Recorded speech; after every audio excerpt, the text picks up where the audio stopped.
The moon hung high in the sky, casting an ethereal glow over the Mount of Olives.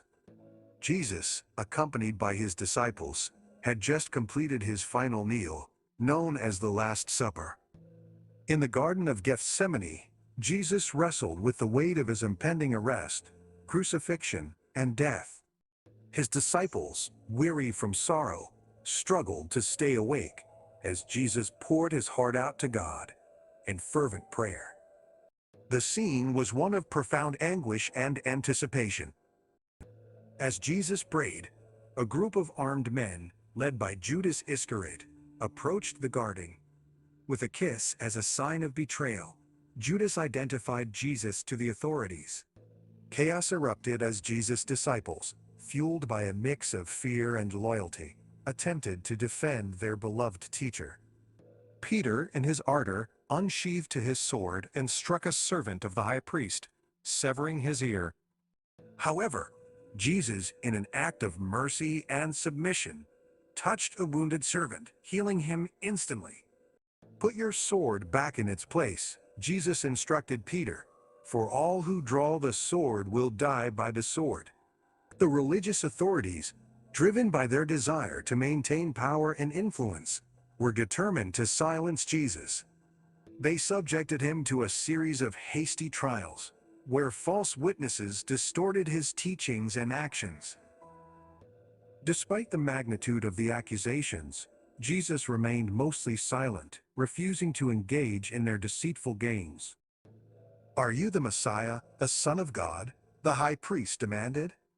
Jesus answered, "You have said it yourself." The truth echoed through the chambers, leaving the religious leaders incensed. With the break of dawn came the moment of truth.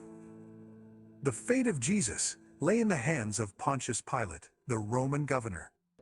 Pilate, torn between political pressures and his wavering understanding of Jesus' innocence, offered the people a choice: to release Jesus or Barabbas, a known criminal.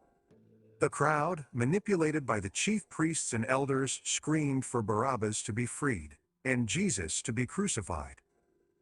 Pilate, succumbing to their demands, symbolically washed his hands and declared Jesus guilty of no crime, yet condemned to death.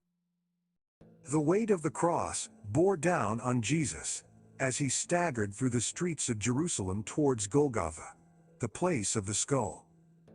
Brutal Roman soldiers mocked and scourged him along the way, their whips lashing against his flesh, leaving crimson trails.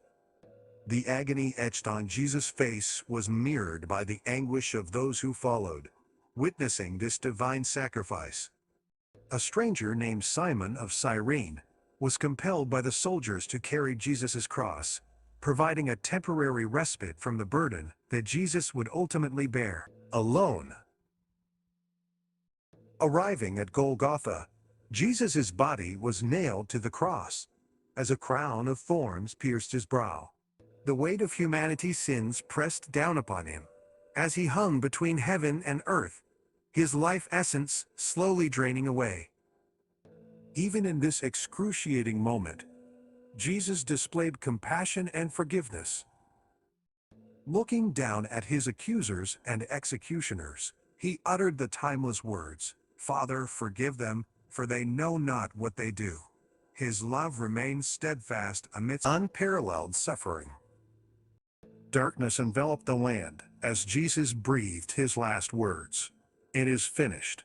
The earth trembled, and the veil in the temple tore in two, symbolizing the access to God, previously limited to a select few, now open to all through Jesus' sacrifice.